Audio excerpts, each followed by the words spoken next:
Sesiano lereda dai munegedi no angala oh yo go edegadi yo my serge hadu nugune go nengera me oh yo yo hallelujah that my serge my serge that my nagadi monama oh yo na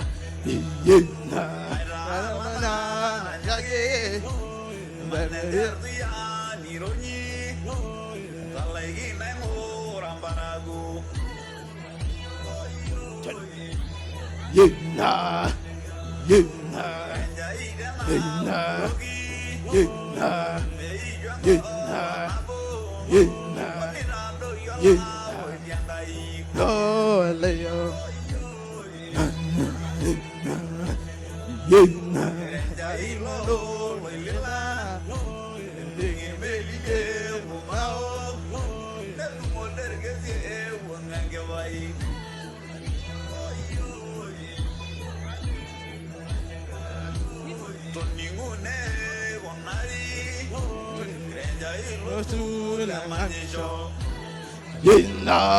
Karibu Kenya Masai 254 oh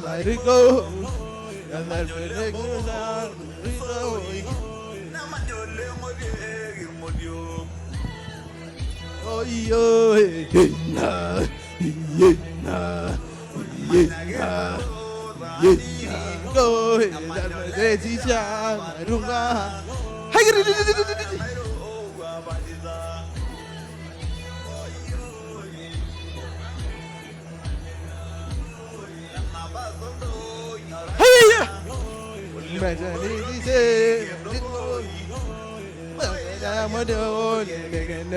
yeah oh yo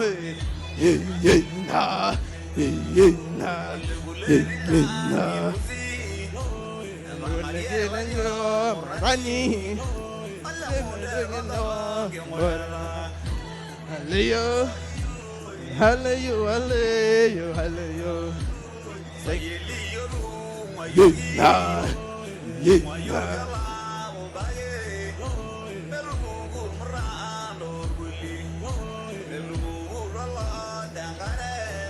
Luca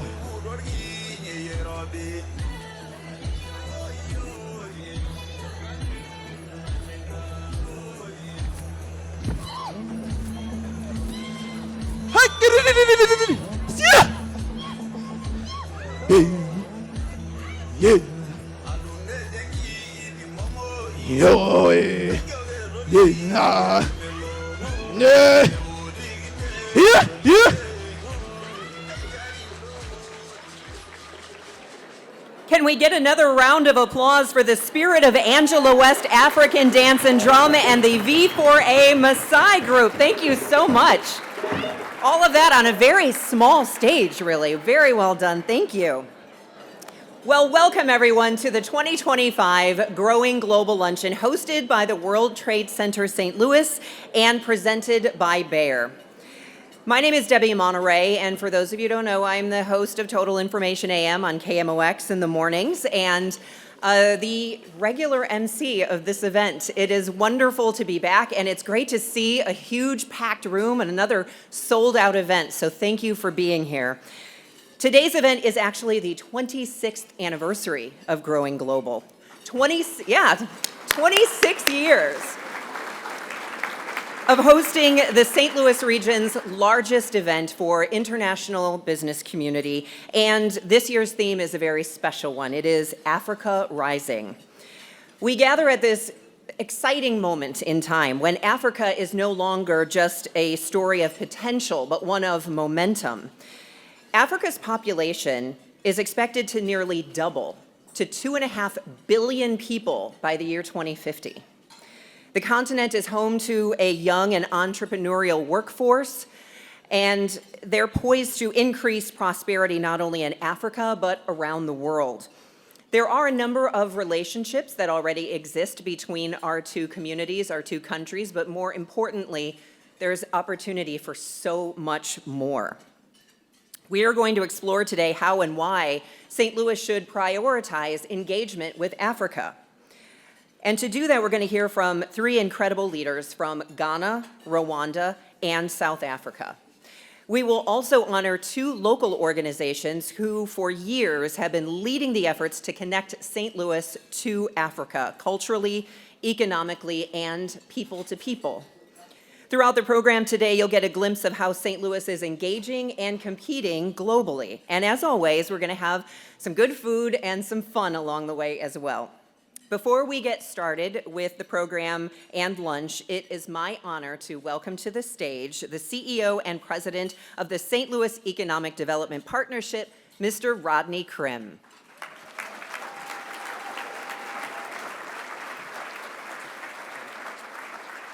Well, thank you, Debbie, and good afternoon, everyone. Wasn't that exciting? All right, so we are here to celebrate opportunities, and so good afternoon, and I'm glad to be with all of you today. This event is always exciting. It starts with the meetings and connections that happen out in the reception area, and that's great. And so we really enjoy the fact that you guys really enjoy seeing one another and being together. The St. Louis Economic Development Partnerships continues to work with our economic development partners across the region and state, and many of them are here today. Our work includes helping the city of Kinloch clean up illegal dumping. A number of players in the room are helping with that. Utilizing our business retention and expansion team to help St. Louis businesses grow. Partnering with St. Louis Development Corporation to provide tornado recovery assistance to companies impacted by the May 16 tornado, as well as supporting startup businesses and entrepreneurs through our business incubators and many other programs. However, today we are here to talk about the incredible work that the World Trade Center and the St. Louis Mosaic Project are doing. Soon you will hear from the World Trade Center Executive Director, Tim Nowak, to provide more details about their hard work and achievements. We're excited about our new outreach to the African continent and all of the opportunities that it can bring to businesses here in St. Louis. So thank you all for all that you do to make St. Louis the great place that it is as we look forward to partnering with you.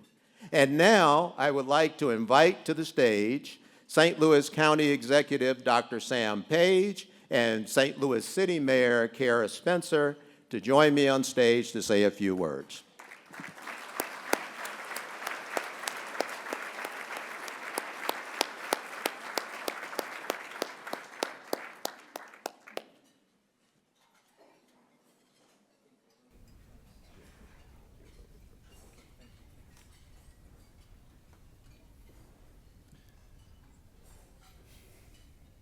Thank you, Rodney, and it's great to be here alongside of Mayor Spencer to showcase the St. Louis region and its global reach. And in the Midwest, we might say, don't call us flyover country, we're a connector. It's a place where companies come to invest, they come to create, and they come to collaborate. It's not a coincidence that companies in healthcare, bioscience, and ag tech are here in St. Louis doing the work that's getting attention all over the globe. And those companies recruit internationally, bringing the best and the brightest here, the best and the brightest who are looking to be a part of something greater. The World Trade Center is an integral part of our efforts to build relationships across the globe, and we appreciate the work that Tim Nowak and his team are doing. You'll get to hear more from Tim after lunch, and we'll see more about Africa as a part of the world where we can broaden our reach and attract businesses and energy and growth and talent here to St. Louis. We'll build on the relationships that we already have with Africa, with hospitals, with research centers, with universities. It's an exciting opportunity.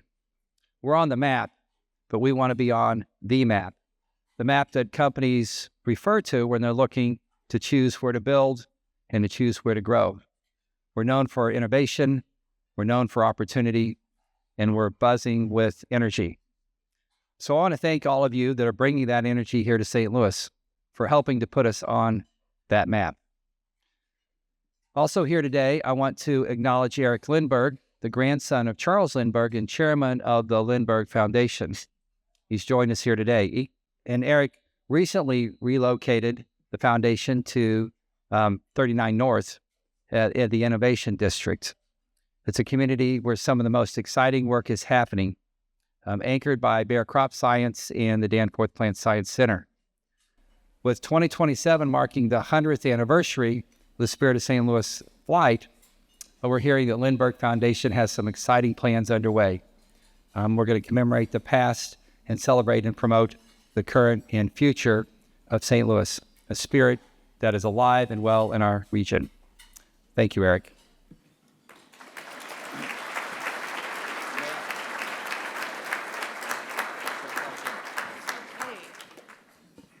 Good afternoon, St. Louis, and our partners around the world, and in particular our partners here visiting us from Africa. Thank you for having me at this great event on a topic that is absolutely critical to the future of St. Louis. None of what we would do in the region is possible without the international trade that so many of you here today play a crucial role in. We wouldn't be able to pay our police officers, our refuse drivers, our water division or staff without the good paying jobs in the region to attract people to our city and send some of those nice tax dollars into the coffers of the city, state, and our school system. The key part, that's right.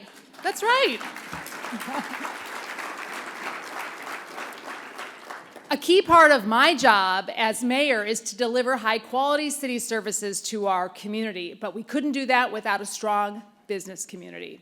So a high priority for everyone in the mayor's office is to understand what the city can do to support businesses and drive trade and have trade thrive here to do business with and live in St. Louis.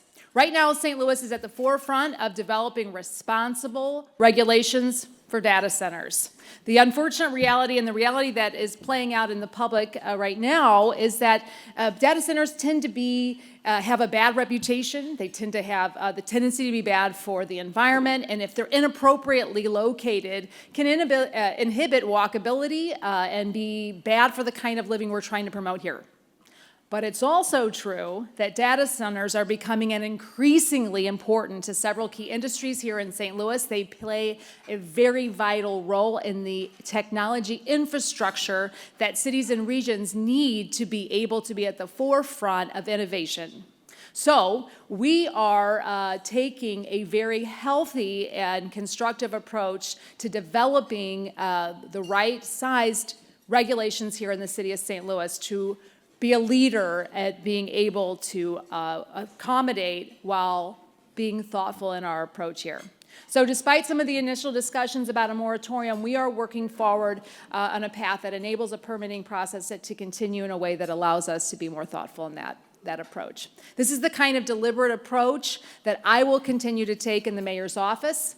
We want to move quickly, but most of all, we want the best possible decision for our community as a whole in a thoughtful and nimble way, and one that makes sure that we are open for business.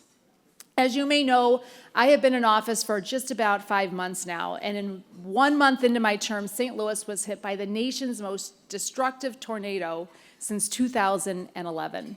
That means my focus has shifted strongly to recovery, which is absolutely the most important thing in our city right now. But I'm glad to say that in the last few months, we have created and grown our recovery office, meaning that we have a dedicated office in City Hall dedicated to that response.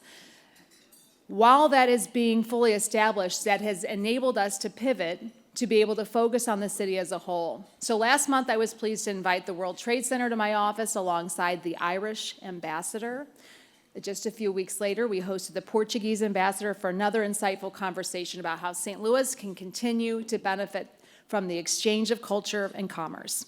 And I look forward to many more discussions with trade partners from all over the world in the coming months and years. Like many in this room, I expect the most exciting growth over the coming decades to come from Africa.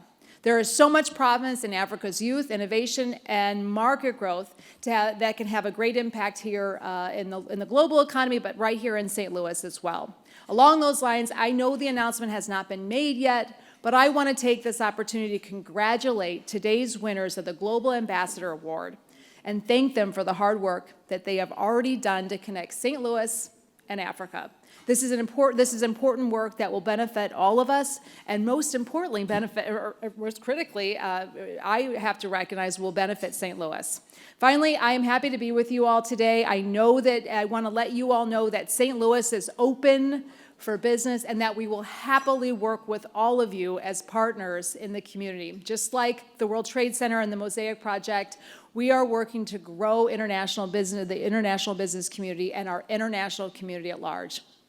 This Friday, we at City Hall will be hosting the second ever naturalization ceremony inside City Hall, celebrating 30 individuals who will take the oath of allegiance and complete their long journey towards becoming American citizens. Having that many people becoming citizens at City Hall in one morning really underscores how excited people from around the world are to be a part of not only this nation, but this community.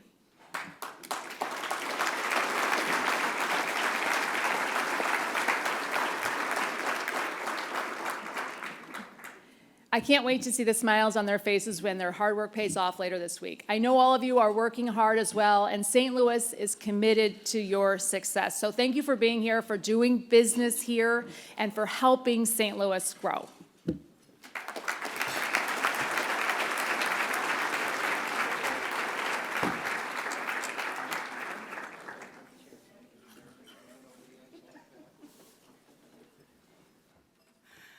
All right, thank you, Mayor Spencer and County Executive Page, for your tremendous leadership and support of this event. And thank you again, all of you, for being here today. We would invite you at this time to enjoy your lunch, enjoy your table conversation, and we'll be back shortly to resume the rest of the program. Thank you.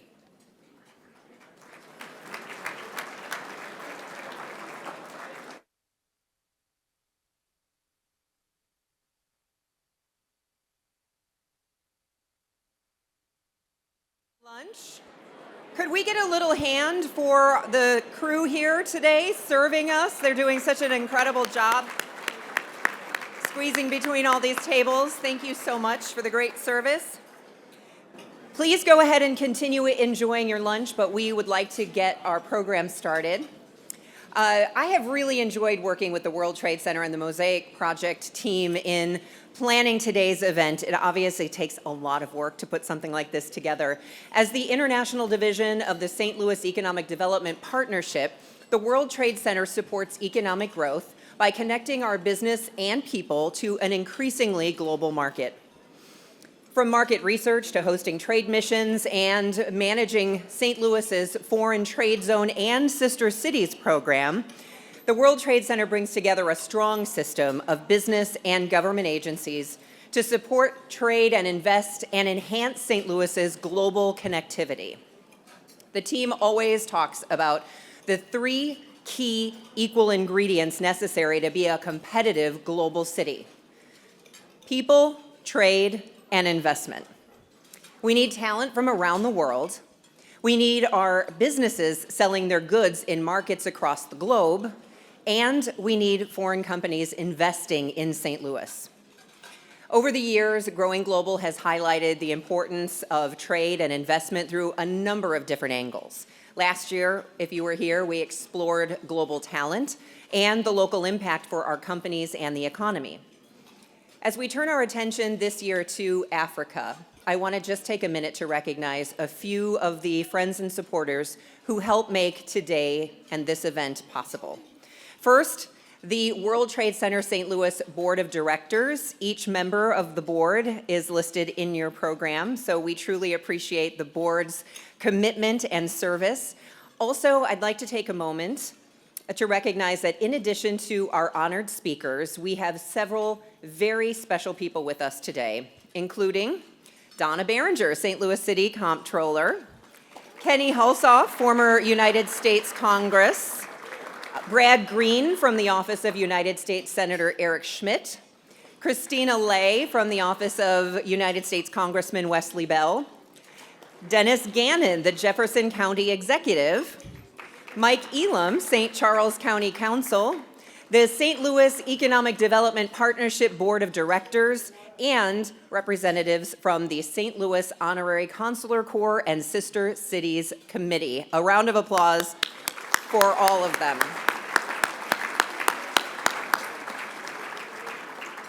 The World Trade Center is grateful for the strong support of many regional companies and organizations, and this year, growing global sponsors include presenting level sponsor, Bayer. Thank you, Bayer. International level sponsors include Bank of America, BU Mariu, Boeing, Brian Cave Leighton Paisner, Flat World Global Solutions, KMOX Radio, Millipore Sigma, Nestle Purina, St. Louis Economic Development Partnership, and the St. Louis Mosaic Project, and St. Louis University, the Boeing Institute of International Business. So thank you for all of those sponsors.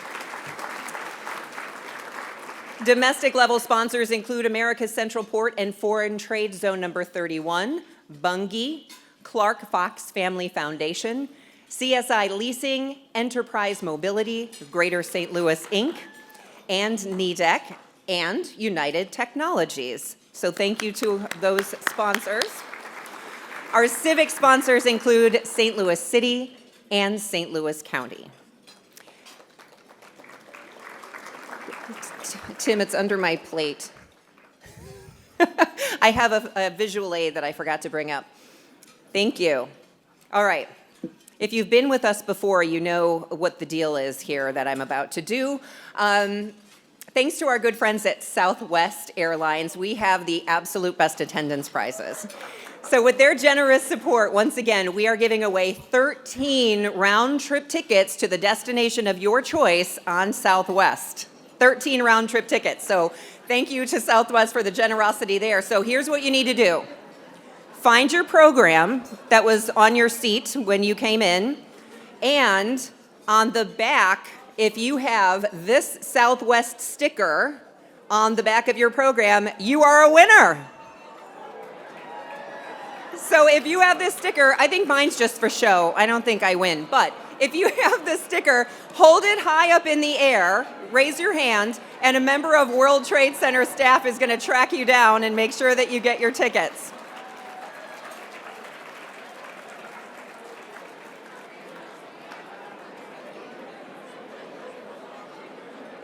All right, hopefully we got all 13 of you. Just make sure you hold that up so that they can find you and get you what you need. And congratulations. And again, a big thank you to our friends at Southwest Airlines.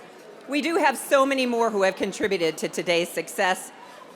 While you're looking for your sticker, maybe just browse through the program because all of our sponsors today are identified in the program. And the World Trade Center and St. Louis Mosaic Project, thank you again very much for being here. All right, now a very important moment, everyone. It is my pleasure to introduce the Executive Director of the World Trade Center St. Louis. Would you please give a warm welcome to Mr. Tim Nowak.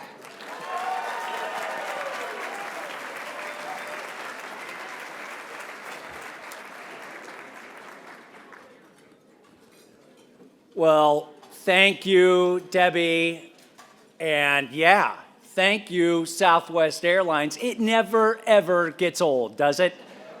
Although a couple of you, Don Rubin and others, may have come up to me when they first got in and asked, where might this little logo be located today, Tim? Fred, I don't know, I can't see where you're seated, Fred, but Fred Pratt and the Southwest Airlines team, we are so grateful for the fun that we get to do with this. More importantly, we're so grateful for your support for this community and its businesses. Thank you, Fred and the team.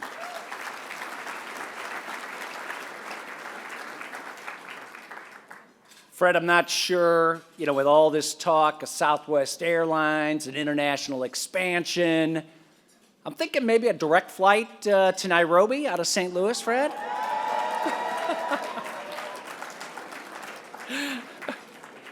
I knew you guys would like that. I better be careful here. We've got media, our friends from the media in the room here, and there's nothing committed, okay? I'm not putting Fred on the spot. Southwest has committed to nothing, but we sure would have quite a few customers in the room. All right, so look, when we gathered here last year, we celebrated an ambitious milestone. Literally the week of Growing Global, it was announced that St. Louis was the fastest growing city for foreign-born talent.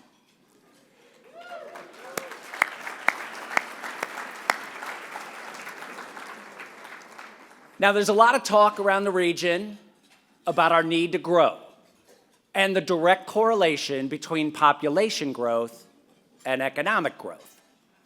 This is exactly why we launched the St. Louis Mosaic Project more than 10 years ago, to meet the needs of the businesses and grow our region. Under the tremendous leadership of Mosaic's Executive Director, Suzanne Sierra, we continue to do just that. If you were also with us last year, you might recall that we announced a little challenge, the International Student Internship Challenge. We asked all of you to consider hiring an international student in a STEM field for a 2025 summer internship. And you didn't let us down. Immediately after Growing Global, local companies like Boeing, NEDEC, HOK, among others, agreed to be a part of this inaugural challenge. 15 students from 5 area universities completed internships this past summer.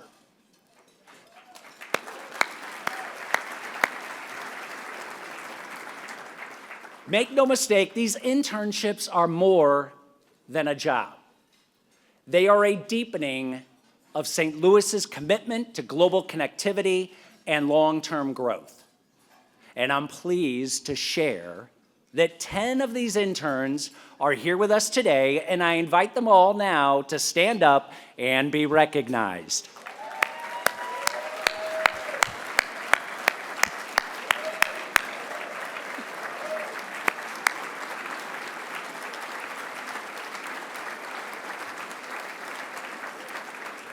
That's awesome. Congratulations and thanks for being here. Thank you to the companies and the universities who participated and made this first year a tremendous success. The challenge continues, and we encourage even more companies to join us next year. So if you're interested in participating, once again, flyers are going to be available in the back as you leave. Grab one, contact somebody from our team, and be a part of this groundbreaking work tied to global talent. Each year, we gather to celebrate the many ways that St. Louis connects with the world. And this year, in case you haven't already noticed, we're shining that spotlight on Africa.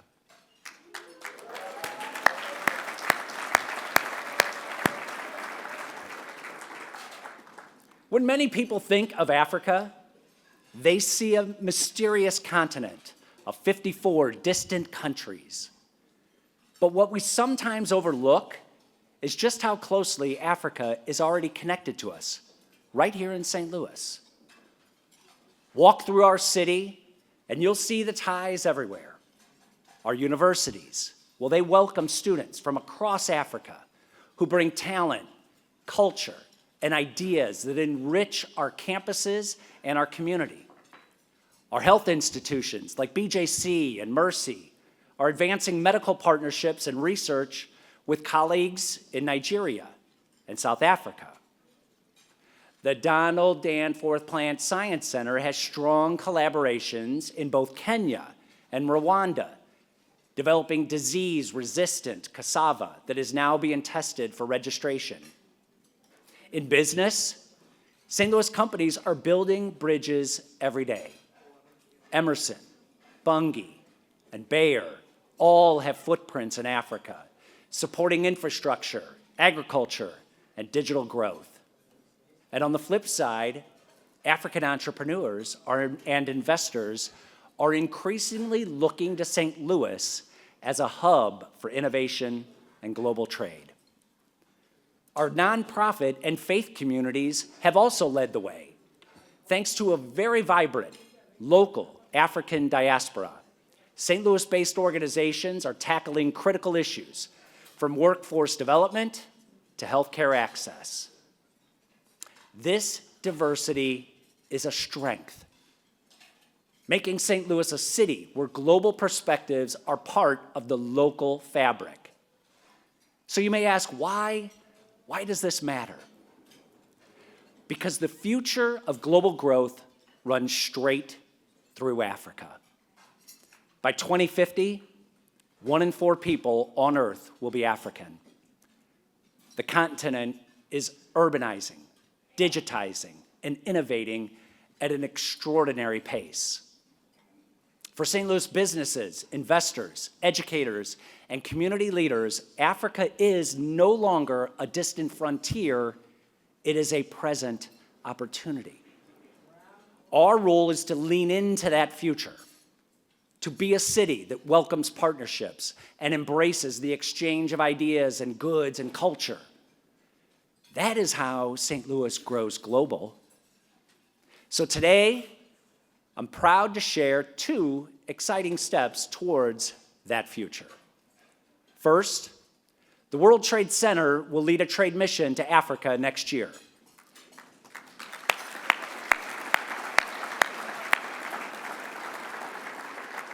We're going to bring St. Louis leaders together to explore opportunities and open new doors for collaboration. In January, at the invitation of my good friend Rodney Boyd, I traveled to Rwanda and Kenya. I saw firsthand how Kigali and Nairobi have become global symbols of innovation and resilient growth. The special relationships that we're developing provide a gateway for St. Louis organizations to access some of the fastest growing economies while establishing a hub for doing business throughout Africa.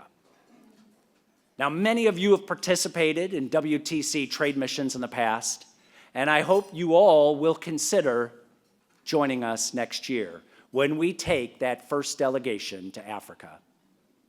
And while we're on the journey, with the important support of our mayor and our county executive, it is our intention to enter into a new sister city agreement with Kigali, Rwanda.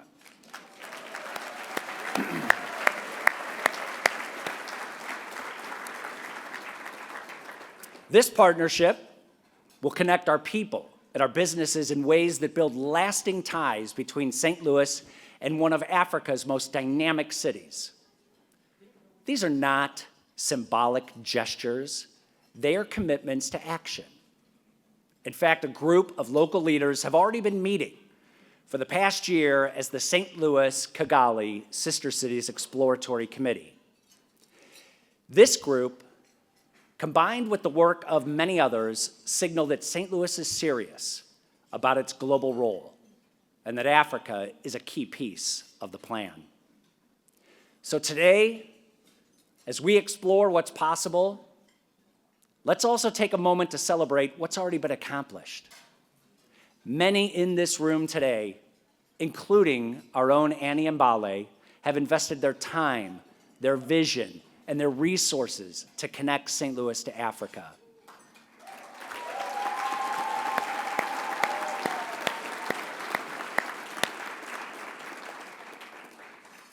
It's because all of you that we begin this journey ahead of many others. Take a look.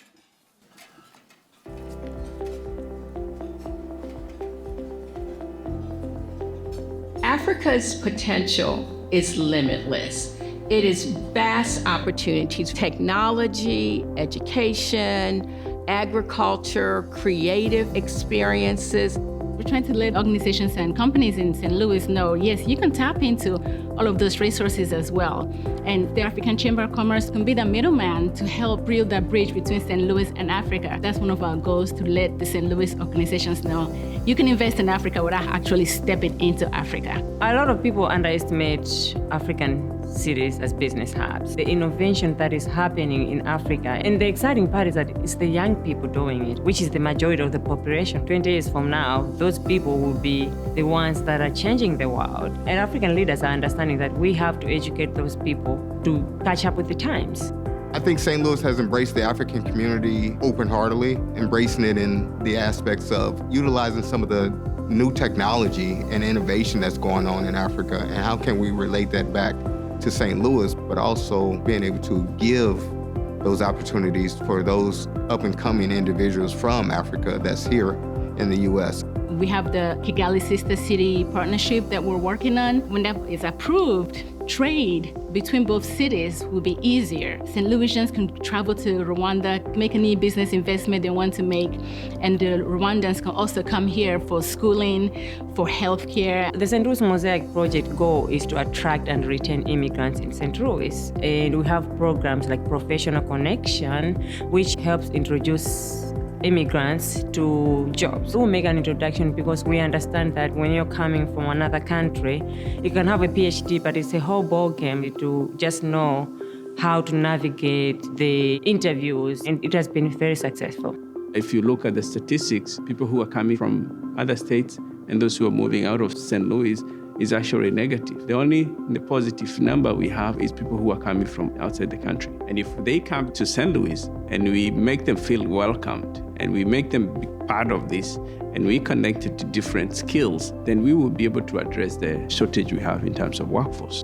I challenge myself, my individuals that I mentor, the individuals that I'm being mentored by, to say, why not Africa? Let's do things that we haven't done and push ourselves to the limit of transformation. I think that often we let the media dictate what we think of Africa and other places, but we need to remember that Africa is 54 countries, and each country is unique. Each has something to offer.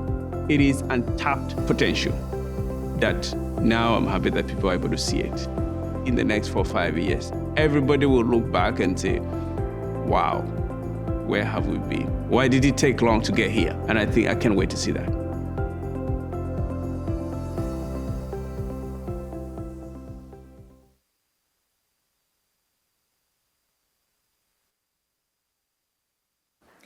What a great video.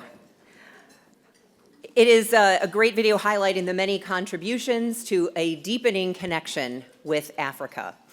And now I have the distinct honor to introduce the recipients of the 2025 Global Ambassador Award. And I think the video might have given everyone a little bit of a clue, but each year, the World Trade Center St. Louis recognizes an individual or organization whose work strengthens our global connectivity and enhances the profile of St. Louis internationally. In keeping with our theme, we are awarding two very special organizations this year: the African Chamber of Commerce and Vitendo for Africa.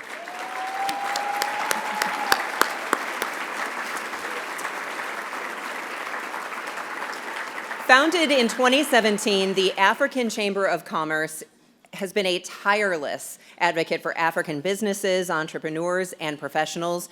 And in just a very short period of time, the Chamber has grown in size and in scope, supporting a robust network of African-owned businesses while educating the community about the power and potential of a bilateral trade and investment between St. Louis and the African continent. Vitendo is a Swahili word that means action. And the founder and executive director, Jeffrey Soyantet, perfectly embodies that phrase. Started in 2009, Vitendo for Africa has been offering an array of events, programs, and leadership training to welcome, connect, and ensure the personal and economic success of African immigrants who call St. Louis home. Together, these two organizations and their members connect St. Louis to Africa culturally, economically, and people to people. They have both been at the table leading the discussions and the work on a new potential sister city in Africa, and have helped to reinforce that it's not just about one particular city or one particular country, but a larger Africa strategy for the long-term benefit of all. Ladies and gentlemen, it is our honor to present the 2025 World Trade Center Global Ambassador Awards to African Chamber of Commerce and Vitendo for Africa. And accepting on behalf of these organizations, Dr. Linda Foss, President of the Chamber, and Jeffrey Soyantet, who is the founder and executive director of Vitendo for Africa.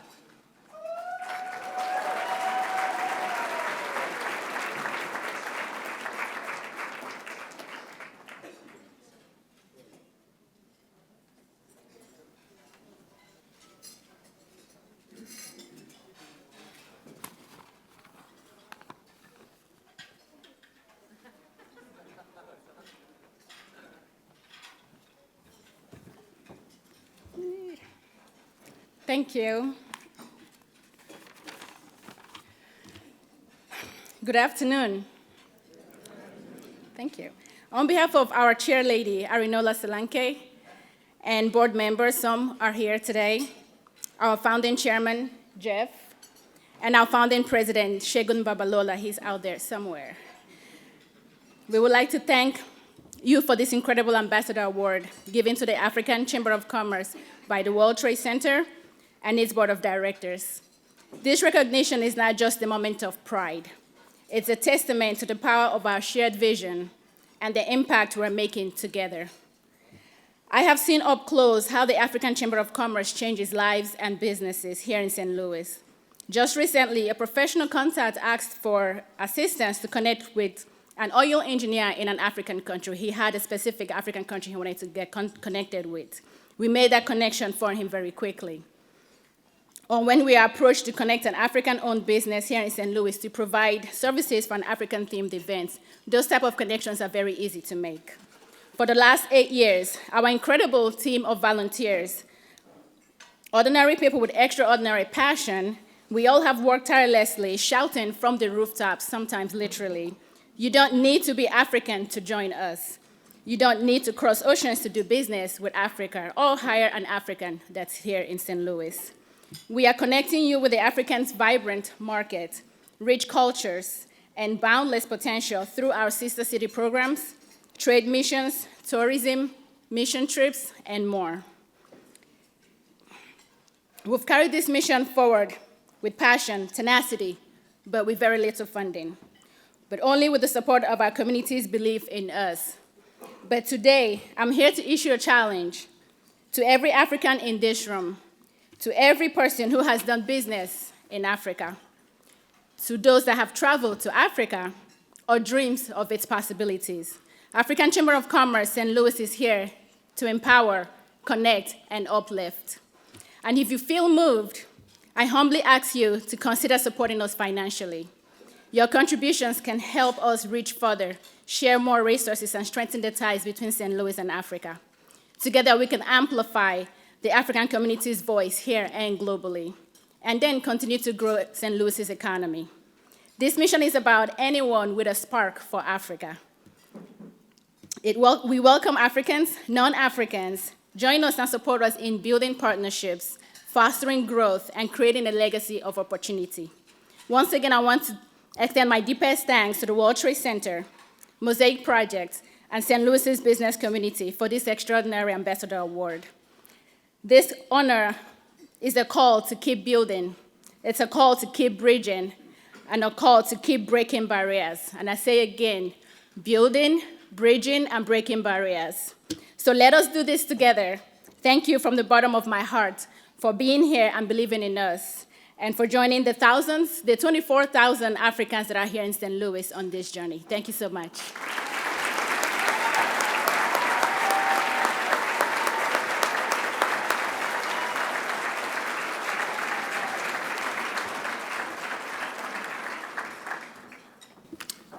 That was good. Thank you, Linda, for the great work you're doing in St. Louis. We appreciate you.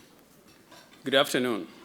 On behalf of Vitendo for Africa and more than 30,000 African immigrants who now call St. Louis home, it is a true honor to accept the growing Global Ambassador Award. First, I wanted to thank my wife, Purity, seated somewhere over there, and our children, Anne, Abigail, and James, along with Vitendo for Africa Board of Directors, volunteers, staff, and partners. Your love and support make this work possible. Over 13 years ago, I met Tim Nawak, who shared his unforgettable experience in Kenya.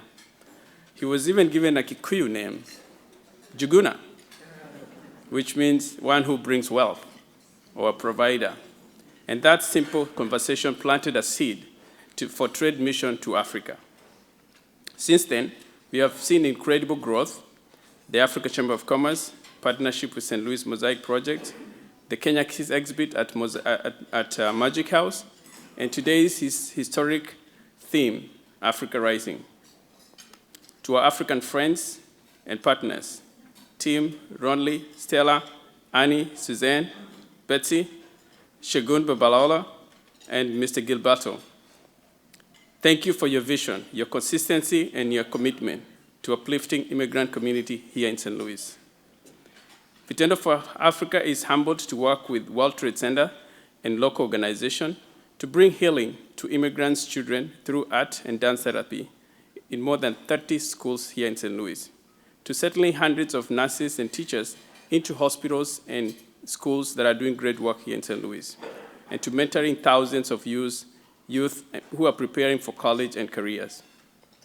For over 16 years, we have empowered more than 25,000 immigrants and refugees from 27 nationalities, creating a lasting impact here in St. Louis and beyond. Today, Africa is a rising global force with 1.3 billion people, thriving middle class, and growing opportunities. With Lufthansa direct flight to Germany, the upcoming Africa Trade Mission are here in Kenya and Rwanda, and the Senegal sister city and Kigali sister city. The ship has really taken off. And as we say in Modot Traction Youth, we say buckle up, phone down. Today I add, sit back, open your eyes. Open them to the horizons of Africa Rising, where markets are expanding, partnerships are waiting, and history is being written. As we also remember the African proverb, if you want to go fast, go alone. But if you want to go far, go together. Thank you, St. Louis, for walking this journey with us.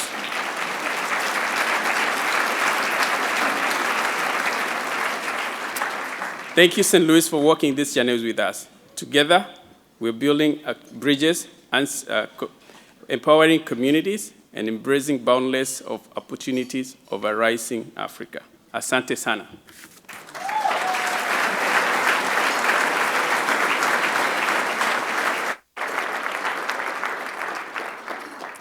Well, congratulations to our Global Ambassador Award winners. I would like to, at this time, invite our panelists to join me here on stage. And while they're working their way up, I will just tell you who they are. Unfortunately, we did have a last-minute change because Minister Francis Gatari, the president of Rwanda, requested him back in Kigali. So we obviously had to honor that request. But we are delighted to welcome Arthur Asimwe in his place. Arthur is the Deputy Chief of Mission at the Embassy of the Republic of Rwanda, based in Washington, D.C. Arthur Asimwe. And originally, thank you for joining us on short notice, by the way. Thank you, Debbie. Originally from South Africa, Elzandi Oosthuizen is part of the Global Strategy Leadership Team at Bayer's Crop Science Division, where she leads the Enterprise Corn Product Team. And Fred Swaniker is an entrepreneur from Ghana. He founded and led the African Leadership Academy, the African Leadership University, ALX Tech Hubs throughout Africa, and SAND Technologies. Fred also, by the way, was named one of Time Magazine's 100 most influential people in the world in 2019. So thank you for being here with us today. And Fred, I will start with you. You travel all across Africa, obviously, and I think for some people in the room, the video that we watched might be a view of Africa that most people are not familiar with. There are, most people in this room have not been. to Africa and might be surprised at how modern it is and how quickly it is growing. Can you paint a little bit of a picture of how Africa has changed just even over the last decade or two? Sure. I mean, so yeah, when you go to Africa, I think there are three things that you'll notice. The first is just how young it is, right? So I travel around the world, and when you go to Asia, it's just fascinating how people are just, much older. And the average age of an African is 19 years old.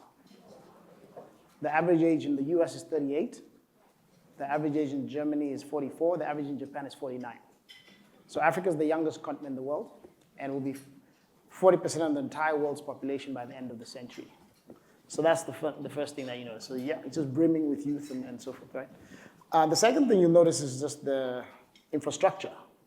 The image that most people have of African infrastructure is so bad that even Africans themselves believe it. So I remember I took my team to India once, and I showed them a picture of a video. And I said, what city is this?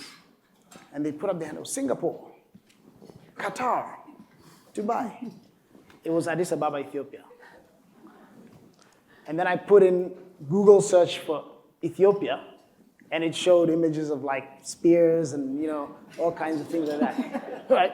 So because of the media, the way it portrays Africa, even Africans themselves who had not been to Ethiopia believed what they saw on CNN, right? So it's completely different, when you go there. You will be shocked and see it's, in many ways even more modern than St. Louis, right? And then the third thing you'll notice is just innovation, right? The innovation that's coming out of Africa, So, for example, I run an organization that over the last 20 years, we've invested about $1.7 billion in developing talent in Africa.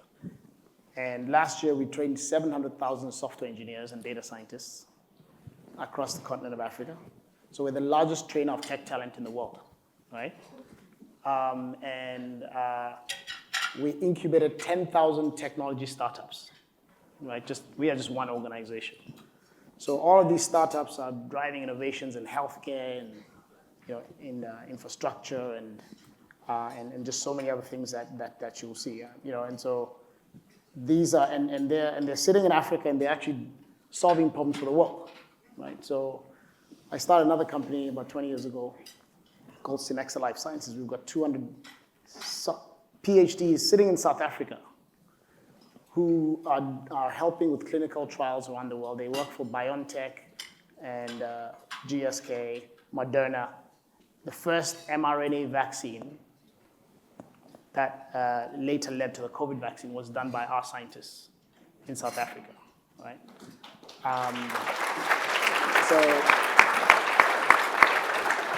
A lot of innovation. My company, Sand Technologies, we've got 400 engineers. Our AI systems run the water supply for the City of London and for 3 other big utilities in the UK. And we're starting to do work with the City of St. Louis, so their water department. So you're seeing African talent sitting in Africa building global innovations for the world. Thank you for that answer.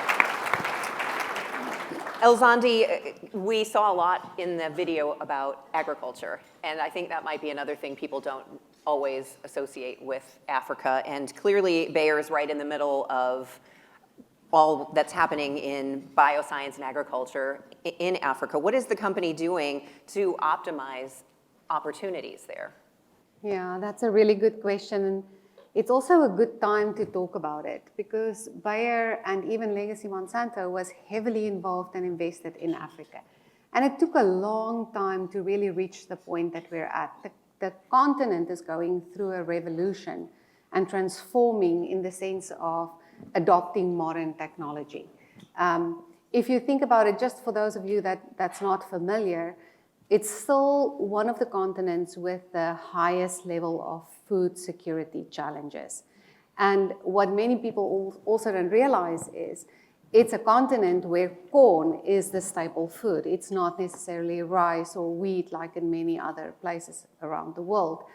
And the smallholder farmers, these farmers farm on less than 10 hectares per farmer, but they produce 70% of the food that is consumed on the continent.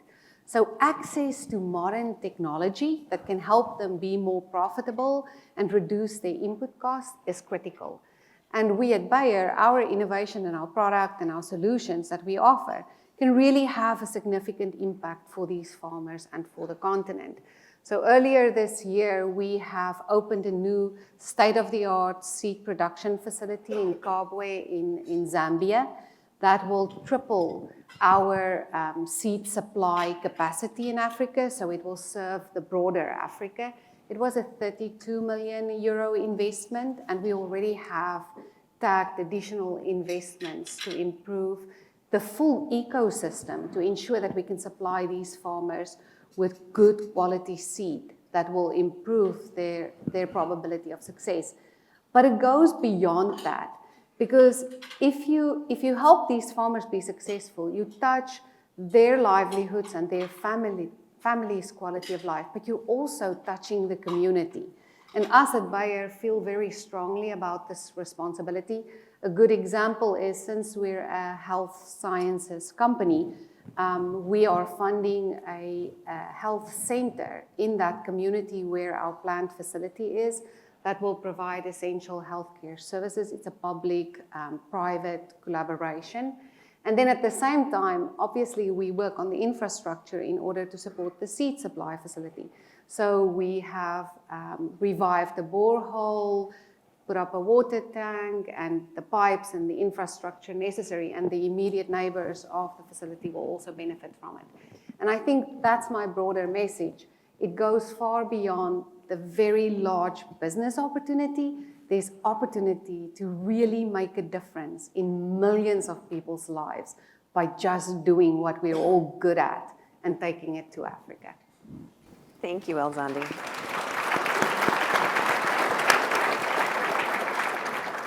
Arthur, people I know who have been to Kigali come back just raving about it, and it truly is becoming a global symbol of innovation and resilience.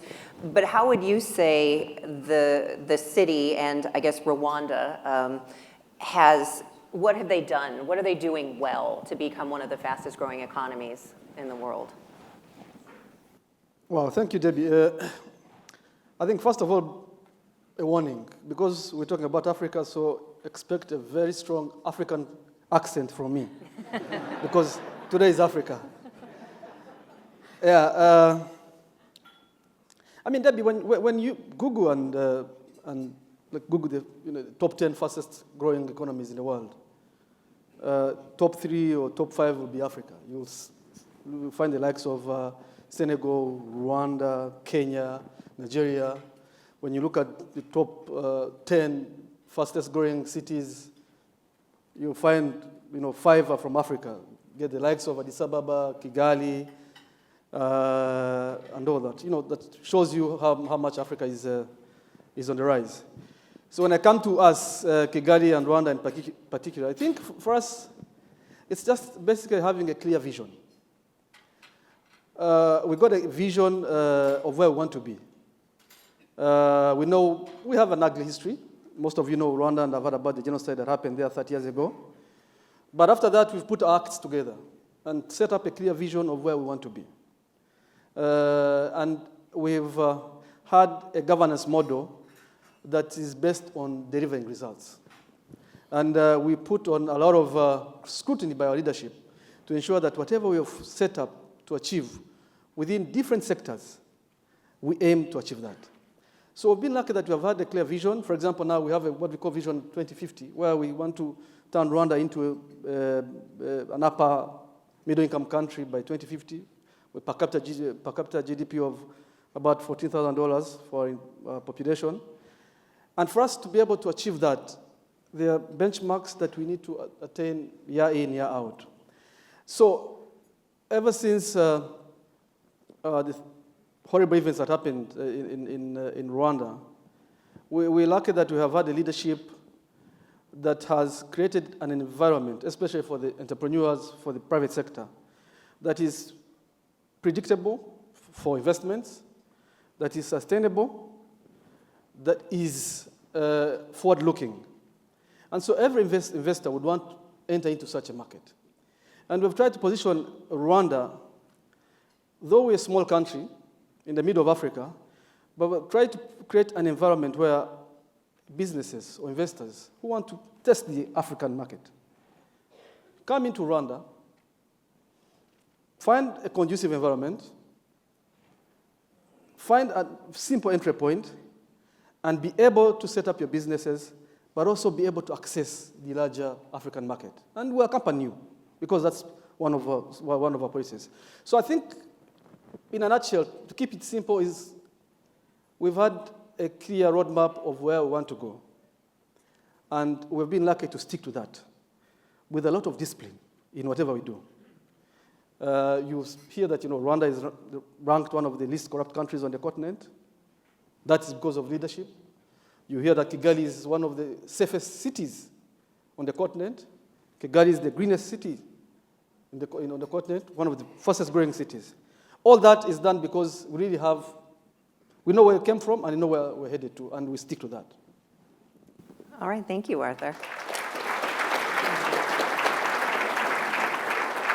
We've been talking so much about all of the opportunities and how great things are in Africa, but there's, I'm sure, people who, Elzandi, might think there are some risks. I'm sure there are some things to be aware of. What would you say would be some of the investment risks versus reality? So that's a loaded question. And like any business, there are always risks. There's no big rewards that comes without sacrifice and that do not come without risk. But at Bayer, we think about the risk and the reward always in one conversation. We think about it in one equation. And there's no better way to explain it. I want to tell a story that explains exactly how we think about it, because it's very simple for us. We have a big aspiration and mission to help combat and establish health for all, hunger for none, and that goes for the whole population. Earlier this year, when we opened that seed facility, our CEO, Bill Anderson, traveled to Africa, to Zambia, to open this facility. And always as part of these, that's what made my job so great. Whenever we travel to a country, we always go out to the local communities and meet with farmers. So you really get a feel for not what is the media telling you, what's the picture that they're painting. You really see people in their real lives. And Bill Anderson met with a farmer, a smallholder farmer. Her name is Lisa. And the first question he asked her, Lisa grew up on a farm. She grew up on her mother's back, so she spent many years, decades, in agriculture in Africa, in Zambia. And he asked her, for how long has she been using our seed? And she said, for the past 5 years. So the second question he asked her, so what did you normally harvest on your cornfields, and what are you harvesting now?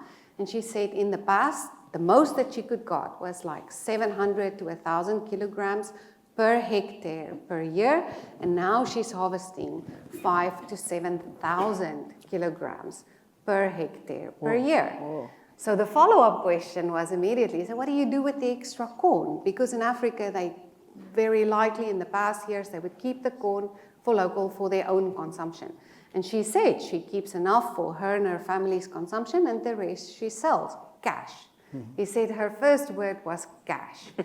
And obviously, I could imagine what I would have done with the cash, but she was much smarter. Bill asked her, so what do you do with the cash? How has that changed your life? And she said she buys more seeds, but not corn seeds, which big commercial farmers would immediately think the crop that they're growing. For her in Africa, she takes that cash, she buys vegetable seeds, and now she's expanding her farming operation to vegetables. She planted fruit trees, and the best part was she finished the story by saying her family's consumption, the nutrition, have changed forever. Now they are consuming much healthier, balanced meals because of the fact that she could expand and change her farming operation. So for us as Bayer, when we think about risks in a market, we always goes back to, but what is the reward? And reward, obviously, in a business sense, and how much money can we generate, and what will it do to our bottom line and our profit, but also what is the reward for the impact that you can have on the human population there where you go do your business. And there is no place better than Africa to go explore what your business can do for that continent.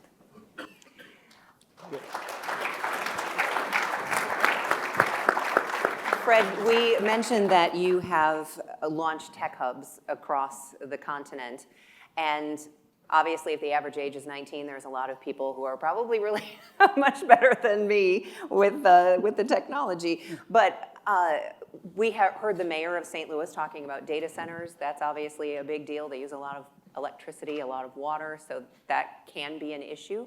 But also AI. How do you see those things impacting as you move forward? Well, there's many disadvantages about being sort of the last place to develop, but one advantage is that you can leapfrog and you can, move immediately to the most advanced technologies, right? So Africa is fortunate to be developing as an AI-first continent, right? So we are moving straight to, the work that I do, for example, we work with a lot of cities and states and countries to use AI to manage systems at scale. And I've been very surprised at how far behind the US is with its infrastructure compared to where we are in Africa and in other parts of the world where we work. So for example, in Rwanda, the big challenge that we have is that there's a shortage of doctors. In Africa, the doctor-patient ratio is about 8,000 patients to a doctor. In South Sudan, it's 66,000 patients to a doctor. In the US, it's about 200 to 300 patients per doctor in cities. But in rural parts of the US, it's about 2,000 patients to a doctor, like rural Missouri and like rural Arkansas. And so when, the nice thing about constraints is that it drives innovation. You have to reimagine and reinvent everything. You can't do things the traditional way. So what we are doing in Rwanda with the Ministry of Health is we have developed a new system that we call the health operating system, which is basically 3 parts. One is where you use SpaceX satellite, high-speed bandwidth to connect rural clinics with fastest connectivity you can imagine. And then, we started putting electronic healthcare records and sensors to track all kinds of things like the temperature of vaccines in fridges and everything like that. And then we link it with Zipline, a company that delivers medicine by drones. So for example, if a sensor picks up that a vaccine is out of temperature range, it sends a trigger to Zipline, and 30 minutes later, fresh vaccine is delivered by drone. And the first country in the world to develop this drone technology was in Rwanda. So anyway, you connect these clinics. Then the second thing we do is we are augmenting healthcare professionals with AI. So imagine a community healthcare worker or a nurse, because we don't have lots of doctors, but now you give them these tools that allow them to do more sophisticated diagnosis. For example, there's a belt that you can put on a mother, a pregnant mother, and it can detect the health of the mother and the baby, and if there's any complication, you can do telemedicine to a doctor sitting somewhere else, right? There's all kinds of AI devices that allows a nurse to do things that maybe a doctor would have done, or a community healthcare worker to do things. So then the final part is once you've connected the clinics and you have all of the, you've augmented these healthcare professionals, you have all this data. So then we've created a National Health Intelligence Center for the Minister of Health to track real-time everything that's going on in the country. You can see all the ambulances moving in the country, and inside every ambulance there's a machine vision that can detect whether you've got a baby or a snake bite victim, so it can route the ambulance to the right place.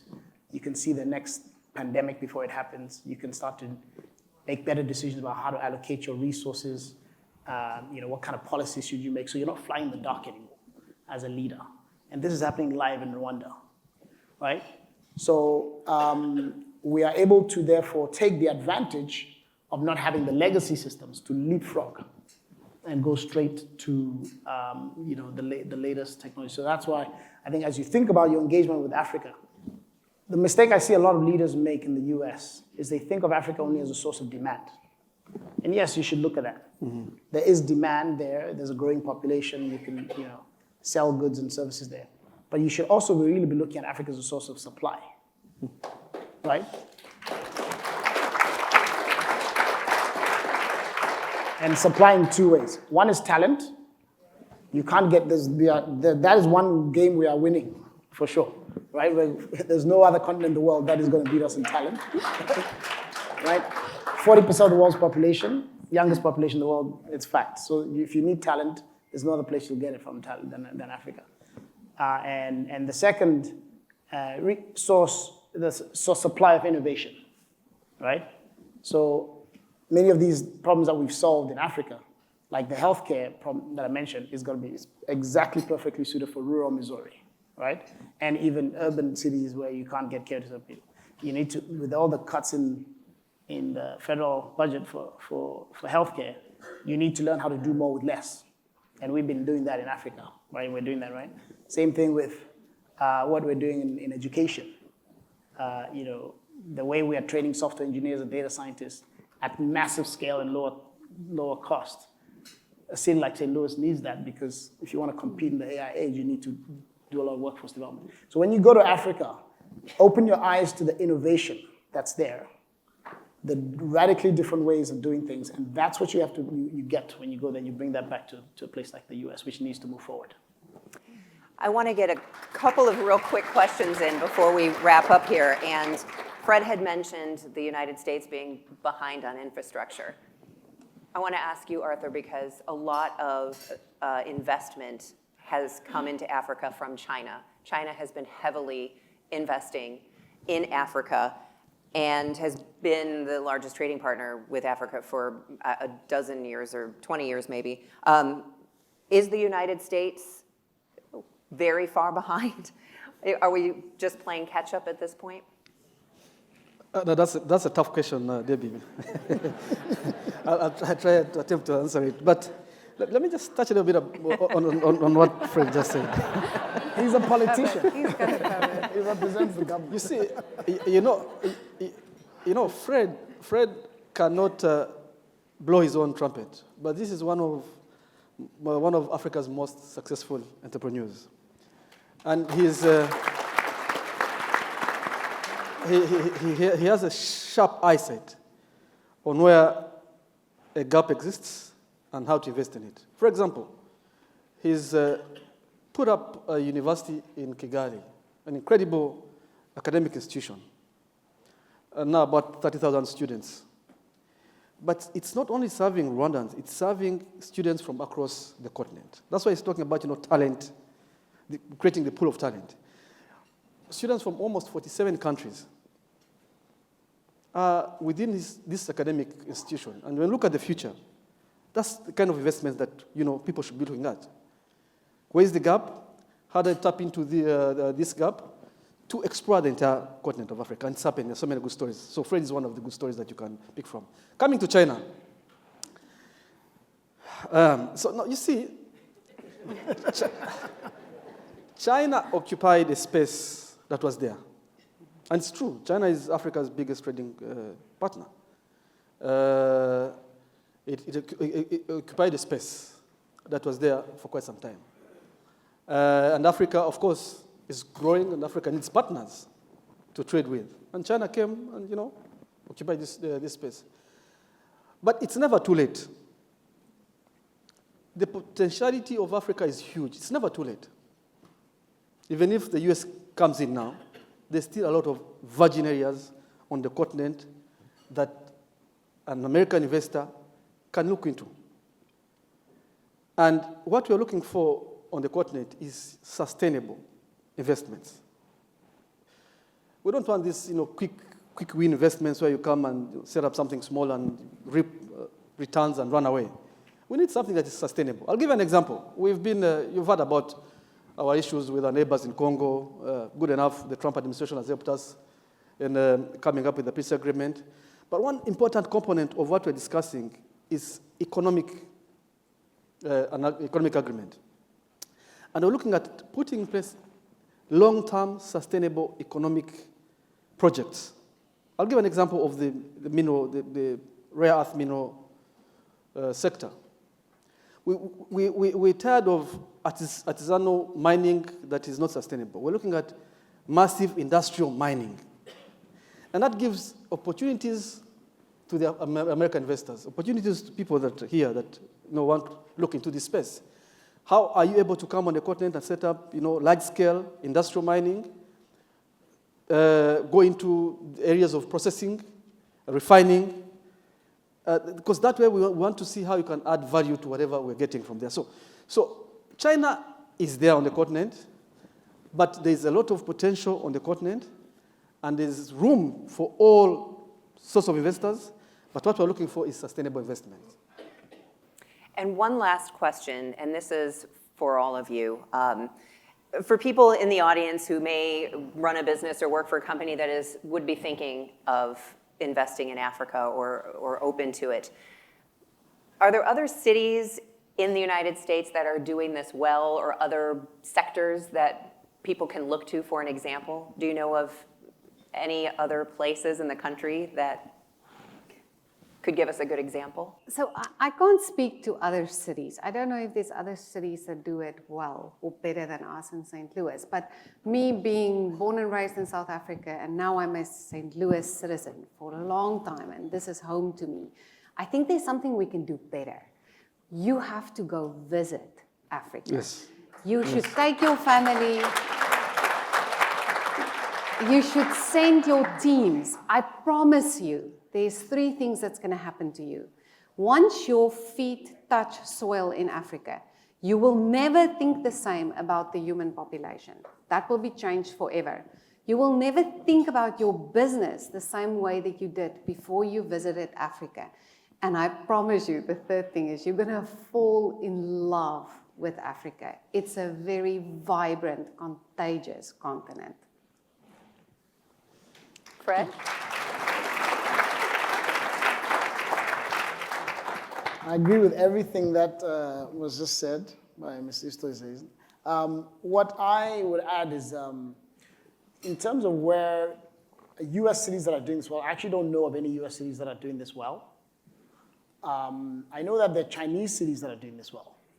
I visited China I've only been there once in 2013, and I was surprised that every city I went to had a very clear investment plan about why you should invest in their city.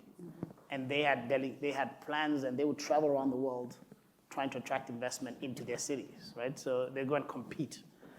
So if I think about it, actually St. Louis, maybe you're actually ahead of the rest of the US in that regard. I mean, if you look at the fact that this event is happening,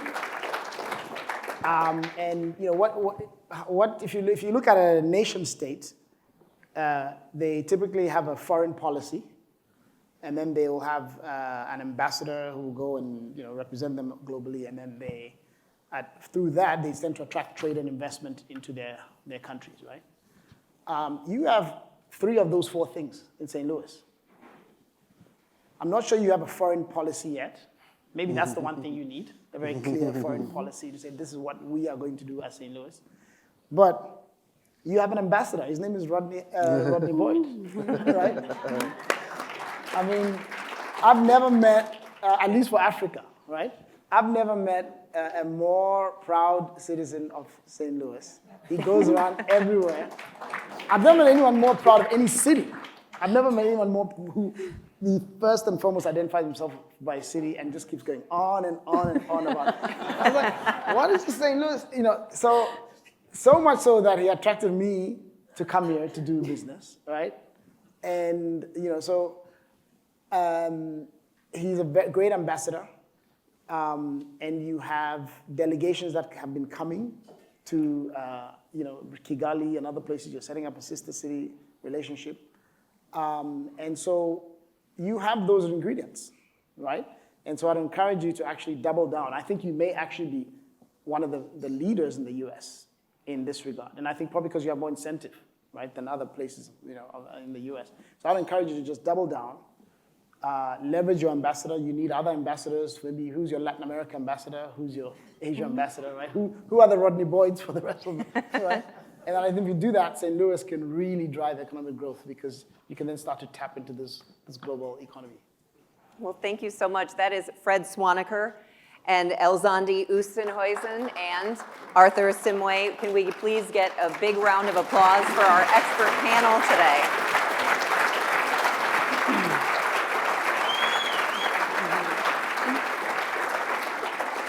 Wow. That was terrific. Double down. Did you hear that? It's time for all of us to double down, and let's go get on that plane and head to Africa, as we were just instructed. No, thank you, Debbie, Arthur, Elzandi, and Fred, for this very informative discussion. I literally could have sat here for another hour listening to you, and so we really appreciate your time, the amount of travel you all took to get here, and just sharing your thoughts and your experiences. That was really heartfelt and very, very informative. We have a small gift for you. So my colleague Stella is right over here at the table, and Stella has handmade glass bowls that are colored in each of your home country. And these were handmade by local artists at St. Louis's very own Third Degree Glass Factory. So please accept these. You can see the bowls are designed in the colors of Rwanda, South Africa, and Ghana, and they're just beautiful. So, ladies and gentlemen, that concludes the 2025 World Trade Center Growing Global Luncheon. I want to thank again our presenting sponsor, Bayer, and all of you for taking time to be here with us today for another successful event. And I want to thank our World Trade Center and St. Louis Mosaic Project team and our parent organization, the St. Louis Economic Development Partnership. We look forward to seeing you again next year. Have a great day.